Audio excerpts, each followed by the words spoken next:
Hello student, ITI वाला knowledge का online portal में आप सभी का स्वागत है। तो आज हम लोग डीसी जनरेटर, इसको हिंदी में बोलते हैं दिष्ट धारा जनित्र, में हम लोग पढ़ने जा रहे हैं। पार्ट्स ऑफ डीसी जनरेटर में कुछ पार्ट्स को हम लोगों ने ऑलरेडी पहले कवर किया है। अब उससे आगे हम लोग पढ़ेंगे।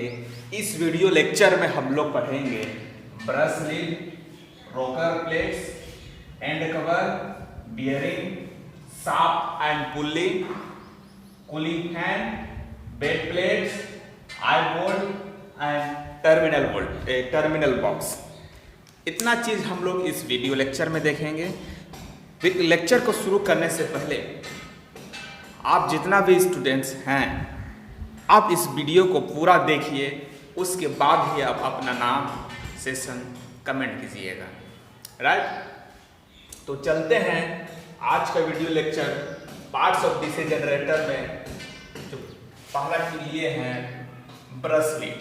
तो आज का वीडियो लेक्चर में लोग देखेंगे, शुरू करेंगे ब्रश लीड। उसके बाद जितना सारा जो टॉपिक यहाँ लिखे हैं उसको कवर करेंगे, सब पार्ट्स को हम लोग कवर करेंगे। राइट, तो पहला कवर करते हैं ब्रश लीड होता है क्या है। ब्रश के साथ जोड़ा गया एक फ्लेक्सिबल तार का टुकड़ा को हम लोग बोलते हैं ब्रश लीड। इसको हम लोग पिगटेल भी बोलते हैं। क्या है, क्या नाम बोलते हैं इसको? पिगटेल भी बोलते हैं। इसका उपयोग क्या होता है? इसका उपयोग होता है बाह्य परिपथ से संबंध स्थापित करने के लिए हम लोगों को इसको लगाते हैं, या ये रहता है जिसको हम लोग बोलते हैं ब्रश लीड। ब्रश लीड क्या करता है? बाह्य परिपथ से ये संबंध बनाता है। राइट, तो ये रहा आपका ब्रश लीड का क्या है और क्या काम है। अभी हम लोग देखेंगे उसके बाद रोकर प्लेट्स क्या है। रोकर प्लेट है क्या? ये एक छल्लेदार आकार की प्लेट होता है जो फ्रंट एंड प्लेट के साथ क्या रहता है? बोल्ट द्वारा कसी होती है। किसके द्वारा? बोल्ट द्वारा कसी होता है। ये किस तरह का होता है? छल्लेदार आकार की प्लेट होती है और ये फ्रंट एंड प्लेट के साथ क्या होता है? बोल्ट के द्वारा कसी होती है। रोकर प्लेट पर ब्रश होल्डर फंसा दिए जाते हैं। एक्चुअली रोकर होल्डर पे यूज क्यों करते हैं? ये एक्चुअली इसलिए क्योंकि वो ब्रश होल्डर में फंसा रहे हैं। राइट, मतलब कि डायरेक्टली इसको बोल सकते हैं रोकर होल्डर पर, रोकर प्लेट्स पर ब्रश होल्डर को फंसा देते हैं, फंसा दिए जाते हैं। इतना हमने इस दो पार्ट्स के बारे में पढ़ा और समझा। अब हम लोग देखते हैं नेक्स्ट पार्ट क्या है।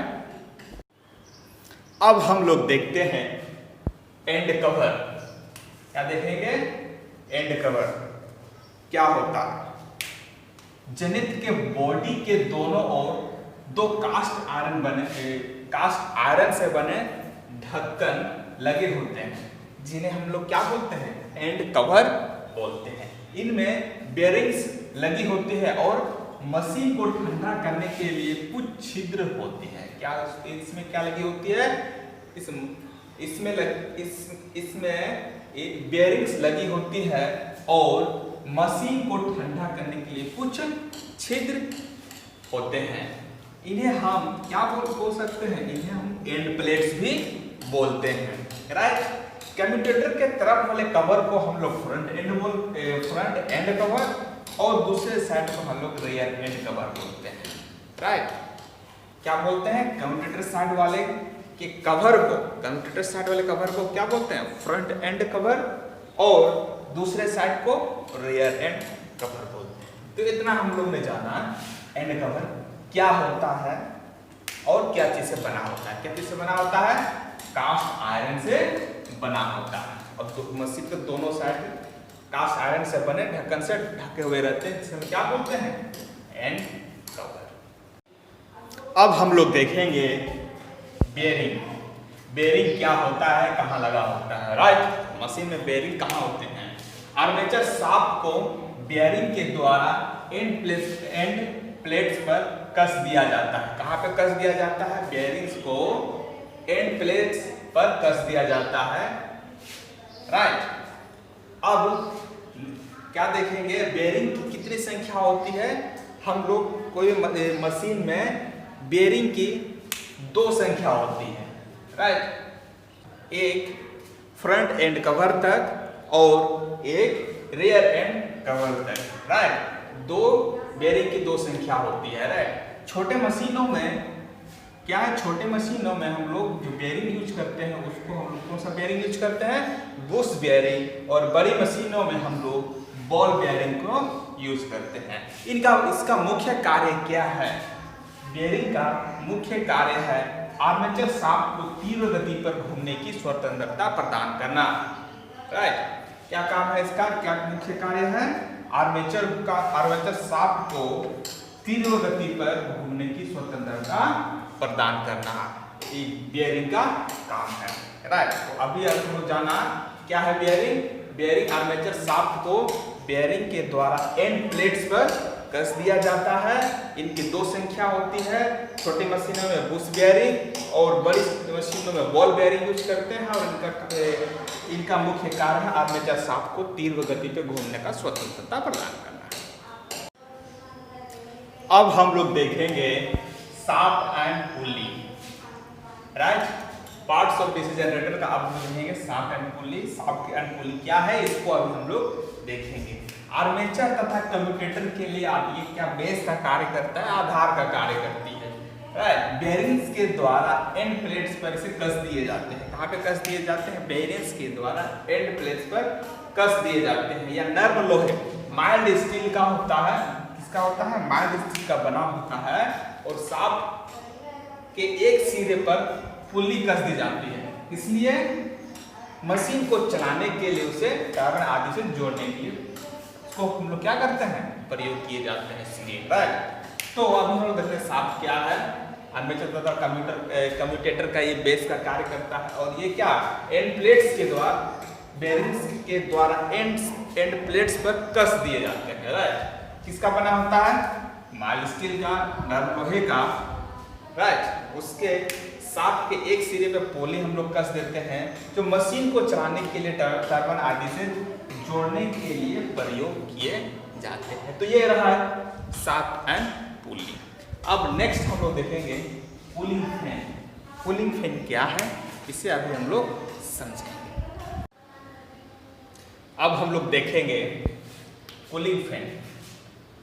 पुलिंग फैन नाम से समझ में आ रहा है कि ठंडा करने वाला पंखा, राइट। कूलिंग फैन क्या है इसको अब हम लोग समझेंगे। क्या है, मशीन को ठंडा रखने के लिए आर्मेचर में स्थापित करते हैं। कहाँ पे, मशीन को ठंडा रखने के लिए आर्मेचर में स्थापित करते हैं।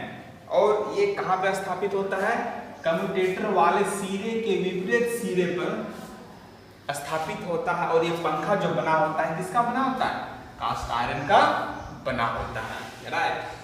तो कूलिंग फैन का काम क्या है, कूलिंग फैन का काम मशीनों को ठंडा रखने के लिए उपयोग करते हैं। और कहाँ पे स्थापित रहता है, ये आर्मेचर में कम्यूटेटर के ऑपोजिट सिरे में स्थापित रहता है। और किसका बना होता है, ये पंखा कास्ट आयरन का बना होता है। और जैसे जैसे मशीन चलता है वैसे वैसे पंखा भी चलने लगता है और मशीन को क्या करता है, ठंडा रखता है। अब हम लोग देखेंगे बेड प्लेट्स। बेड प्लेट्स है क्या, मशीन के आधार को हम लोग क्या बोलते हैं, बेड प्लेट्स। मशीन के आधार को हम लोग बेड प्लेट्स बोलते हैं। और ये किसका बना होता है, कास्ट आयरन से बनाई जाती है। किसका बना होता है, कास्ट आयरन से। और ये वोल्ट के द्वारा फाउंडेशन पर कस दिया जाता है। वोल्ट के द्वारा कहाँ पे कस दिया जाता है, मेन फाउंडेशन पे इसको कस दिया जाता है, क्योंकि ये बेसिकली क्या है, मशीन का बेस है, आधार है। अब हम लोग देखेंगे आई बोल्ट्स क्या है, राइट। मशीन को उठाने के लिए प्रायः उसकी बॉडी के ऊपर एक गोल छिद्र वाला हुक होता है। गोल छिद्र वाला हुक होता है जिसको हम लोग क्या बोलते हैं, आई बोल्ट बोलते हैं, राइट। अब नेक्स्ट देखेंगे टर्मिनल बॉक्स क्या होता है। टर्मिनल बॉक्स मशीन के बॉडी पर बेकेलाइट की एक मोटी सीट पर जड़ी होती है। किस पर, बेकेलाइट की एक मोटी सीट पर जड़ी होती है, जिस पर आर्मेचर कम्यूटेटर के संयोजन सिरे कसे होते हैं। संयोजन सिरे जितने रहते हैं वो आर्मेचर कम्यूटेटर के उसमें कसे होते हैं। इसका व्यवस्था टर्मिनल बॉक्स कहलाते हैं। इस तरह का हम लोग व्यवस्था करते, इसको क्या बोलते हैं, टर्मिनल बॉक्स, राइट। इस तरह का व्यवस्था को हम लोग क्या बोलते हैं, टर्मिनल बॉक्स। इसका मुख्य कार्य क्या है, इसका मुख्य कार्य डीसी जनरेटर द्वारा पैदा किया गया विद्युत वाहक बल लोड को प्रदान करता है।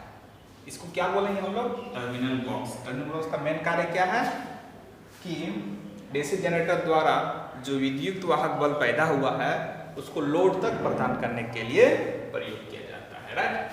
तो इस तरह अभी हम लोगों ने देखा पार्ट्स ऑफ डीसी जनरेटर में जितना सारे पार्ट्स थे हम लोग शुरू से अभी तक डिस्कस किए, और हम लोगों ने कंप्लीट जान लिया कि कितने पार्ट्स हैं, राइट, और समझा